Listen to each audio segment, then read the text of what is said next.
Fam, Ashburn was on fire this week, and we're kicking off with Adam Peters' biggest bet of the offseason, $96 million. That's the contract he put on the table for Odafe Oweh, and in a minute I'll break down why this signing could turn this defense into a nightmare for opposing O-lines, and why it could just as easily turn into the ugliest cap hit in Ashburn if Oweh doesn't take that leap everybody's expecting. But that's not the only thing that broke burgundy and gold Twitter this week. Jaden Daniels and his old Arizona State teammate Brandon Ayuk went at it on social media, and according to Adam Schefter, execs around the league are straight up asking if Ayuk still wants to play football. In a bit, I'll tell you exactly what lit the fuse between them, and why Jaden's public response might have just slammed the door on Washington for good. And to close it out, there's a backfield battle brewing in Ashburn nobody saw coming. Bill Krosky-Merritt versus Rashad White. Two backs fighting for the same job who, instead of going at each other, are actually teaching each other their tricks. I'll tell you who walks away with the RB1 job, and which one of these two becomes the third down weapon this offense has been missing. Raise hail.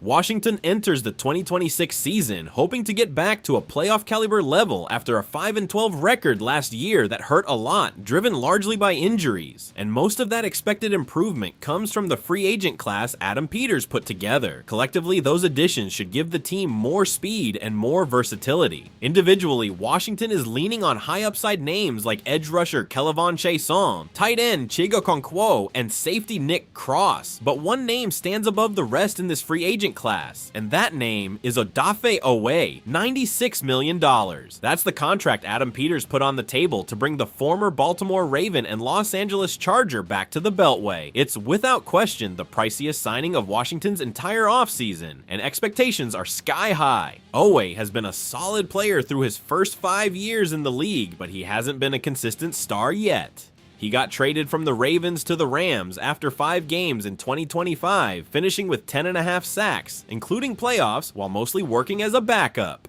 Now, Washington is betting that entering his age 27 season, Oweh finally makes the jump everyone expected when he went in the first round back in 2021. And I want to be straight with you here because this isn't just empty hype. There's no doubt Oweh is going to bring a spark to Washington's pass rush unit, but he needs to be a lot more than just a solid role player. Washington isn't paying $24 million a year to settle for anything below Pro Bowl level production. That's the standard. There's no middle ground on a contract that size. Oweh looks like the face of an edge rusher group that also added Kelevon Chaisson and still has Dorrance Armstrong Jr. Chaisson comes in on yet another one-year prove-it deal after finding success in similar spots with the Raiders and the Patriots. Armstrong was having the best season of his career before tearing his ACL in Week 7 against Dallas. With Charles Omenihu and Joshua Josephs also on the roster, this looks like a solid group on paper. But, and this is the whole key to the analysis, Oweh holds the key. Armstrong is going to be a complete question mark after that injury. Nobody really knows how his knee responds in year 1 back. Chaisson isn't viewed as a long-term piece. He's a short-term player chasing his next contract. So the responsibility of being the leader falls directly on Oweh. And look, this is exactly the kind of bet that can either pay off spectacularly or turn into an expensive disaster if it fails. There's no middle zone with contracts this big. My personal take here, and I could be wrong, is that Oweh does make the jump this year, and here's why. First, Washington's scheme under Dan Quinn is built specifically to maximize athletic edge rushers with disguise ability. That concept of camouflaging the rush until the last possible second so the opposing tackle can't set his anchor. Second, Oweh never actually had a real featured role. In Baltimore, he split snaps in a deep rotation. In Los Angeles, he arrived mid-season as a complementary piece. He never got the chance to be the centerpiece of a full unit from day 1 of training camp. That changes in Washington. Third, and this is what excites me most tactically, Oweh has the kind of leverage and gap integrity that gets sharpened through repetition inside one consistent system, something he never had the chance to develop given how much he's bounced around. Now, the honest counterpoint I have to acknowledge, Oweh still hasn't proven he can sustain elite level production across 16 or 17 full games as the primary guy. 10.5 sacks, including playoffs, mostly as a backup, is a promising sample, but it's not a full season as a leading pass rusher. If Washington doesn't get that jump out of him in 2026, this contract is going to feel like dead cap weight for years, right when the team needs financial flexibility around Jayden Daniels. But if Peters got this right, and I think he did, this defense goes from having a good pass rush to having a pass rush that terrorizes opposing tackles on 3rd and long. And for a team that wants to compete in January, that's not a small detail. That's the difference between winning a close divisional game or losing it in the final 2 minutes, because you couldn't generate pressure without blitzing and exposing your secondary. There's another tactical piece I want to bring in here because I think it's getting undersold.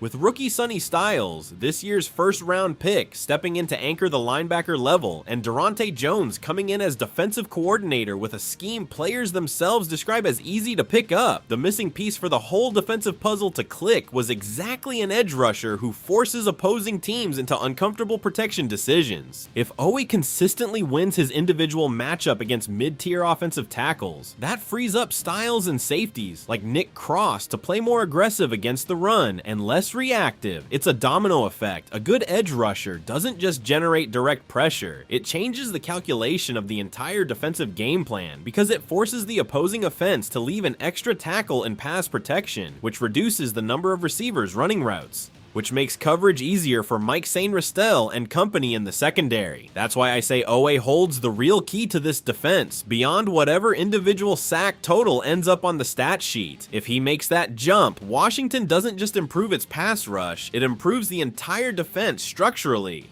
And if he doesn't, Durante Jones is going to be forced to blitz more often than he'd like, exposing coverages and giving the opposing quarterback more chances to find quick windows. That's the real weight behind this $96 million bet, okay? We've covered hard football and tactical analysis. Now let's shift to something that hits different, because not everything that happened in Washington this week was on the field.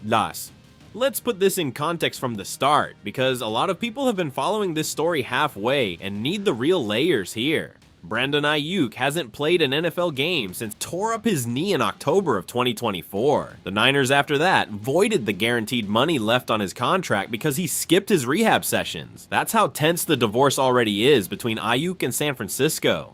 And for months, the narrative in Commanders' world was simple. If Ayuk got off that reserve list, Washington was the logical landing spot. It made football sense. It made personal sense. Jayden Daniels and Ayuk were teammates at Arizona State, and that connection was supposed to be the quiet edge that made Washington the favorite in this race. But man, this fell apart in a matter of weeks, and not because a general manager made a call. It fell apart because Ayuk started posting videos on social media that raised more questions than they answered. Adam Schefter said it flat out on his podcast. Front office executives around the league have been asking him directly whether Ayuk even wants to play football anymore. And look, that's not a small question. Once league executives start doubting a player's commitment, that player stops being an asset and becomes a risk. Schefter laid it out clean. Why hasn't Ayuk forced his own way off that reserve list? Why isn't he actively looking for a team? Why hasn't he been working out with anyone in any visible way? Those are the exact questions any front office asks before writing a multi-million-dollar check for a receiver who hasn't played in nearly 2 years. And here's the part that genuinely stings as a fan. Jayden Daniels and Ayuk started throwing shots at each other on social media in early July. I'm not going to pretend I know exactly what lit the fuse, because honestly, even the reporters covering this don't have the full picture. What we do know is Ayuk told a former teammate the Niners don't want him back, then posted content that read like a shot at Washington, and Jayden clapped back publicly, telling him to enjoy his retirement. Coming from the franchise quarterback of your supposed next team, that's not just a random tweet. That's a door closing with a name attached to it. Look, let me give you my honest take here. I think Jayden Daniels made the right call by distancing himself publicly, even if it cost him a friendship. A franchise quarterback can't afford to publicly vouch for a receiver. The league itself is questioning on commitment. Jayden is playing the prime of his career with this team, and the last thing he needs is a locker room welcoming someone with a cloud of doubt hanging over how badly they want to play. Adam Peters built this roster around high-character guys, people like Terry McLaurin, and dropping Ayuk into that mix without resolving the commitment questions first would have been an unnecessary risk in a year when Washington should be fighting for the NFC crown, and there's a structural roadblock almost nobody mentions when they talk about this potential signing. Ayuk is still under contract to the Niners. He's on the reserve did not report list, and he has to apply to the NFL for reinstatement before he can even be released to sign anywhere else, including Washington. That process doesn't depend on Adam Peters or anyone in Ashburn. It depends on Ayuk making a move he hasn't made as of today. As long as San Francisco holds his rights, this entire conversation is honestly speculative noise more than an actual market move. What does this mean for Washington's roster in the short term? It means the number 2 receiver spot, the one a lot of fans hope to fill with a big name like Ayuk or even Stephon Diggs, probably gets solved internally. That puts more weight on Luke McCaffrey's development and on whatever Van Jefferson can bring as a reliable route running veteran. Dan Quinn already tipped his hand at minicamp when he brought up Jefferson without anyone even asking, praising his route running and his ability to consistently pick up first downs. That's not a small detail. When a head coach compliments a player without a reporter pushing him too, it usually means that player has already earned a real spot in the game plan. And there's something else I want to put on the table because I think it's central to understanding why Washington can afford to let Ayuk go without panicking. Terry McLaurin remains the number 1 piece, a known and consistent value.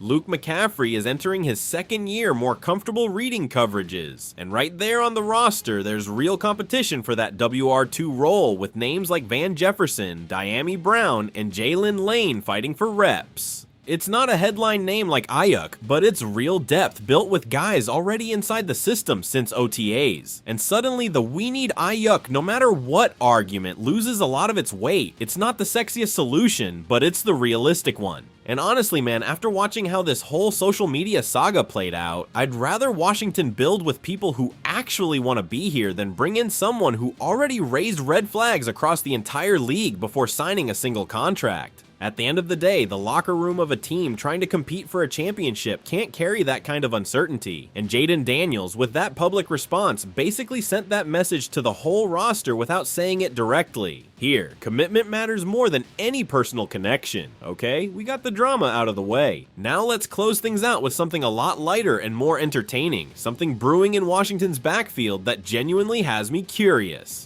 And to close things out, let's talk about something I genuinely find fun to watch play out in Ashburn. Bill Krosky-Merritt, the second-year running back who had a solid rookie season with 805 yards over 17 games and 8 touchdowns, now has direct competition in the form of Rashad White, the free agent Washington brought in from Tampa Bay with over 4,000 scrimmage yards and 25 touchdowns across 4 seasons. What's funny, and this is what I find genuinely charming about this story, is that instead of fighting like rivals, these two are teaching each other. Krosky-Merritt said it in his own words, Rashad has been a great teammate. He's really smooth catching the ball, and he's soaking up knowledge from White on the receiving side. White, for his part, has been wide open teaching him how he moves, how he works the passing game out of the backfield. That, man, is exactly the kind of locker room culture you want to see on a team rebuilding with real playoff ambition. Tactically, this makes total sense within what new offensive coordinator David Blau wants to build. Blau's scheme, which borrows pieces from Ben Johnson's system, prioritizes explosion and versatility and expects running backs to function as real receiving threats, whether out of motion or in the screen game. Krosky-Merritt, as a rookie, only had 9 catches for 68 yards on 13 targets. That's the exact area he needs to grow if he wants to hold on to the lead back job. White, on the other hand, comes in with a strong track record as a pass catcher out of the backfield, something Dan Quinn already praised publicly after organized team activities, saying he likes seeing him catching the ball out of the backfield and wondering what he can add on third downs. Dan Quinn was clear about how he's going to handle this. It's going to be a committee approach with different backs standing out in different parts of the game, and it's not going to be just one guy the whole time. That doesn't mean there isn't an emerging lead back. It means Washington wants flexibility depending on the moment of the game. And honestly, with Katrin Allen, the 6th round rookie out of Penn State, also entering the conversation, and with Jerome Ford and Jeremy McNichols fighting for roster spots, this is one of the deepest running back rooms Washington has had in recent memory. My personal read here is that Krosky Merritt stays the lead back in heavy carry situations, but White becomes the 3rd down weapon this offense desperately needed last year. And if both improve in the areas where the other one is strong, Washington ends up with 2 complete backs instead of 1 good one and 1 limited one. That's exactly the kind of depth that separates the teams that survive losing their top running back to injury from the ones that collapse when it happens in October. And that's everything I've got for you today. Look, we opened with the $96 million bet on Odafe Oweh, and I genuinely think this season decides whether that investment turns into the pass rush this defense has needed for years. Then we got into the story that stings because watching Jaden Daniels lose a friendship in real time in front of all of us is never fun, but I also think it was the right call for the team. Washington doesn't need more uncertainty around its locker room. It needs people who want to be there 100%.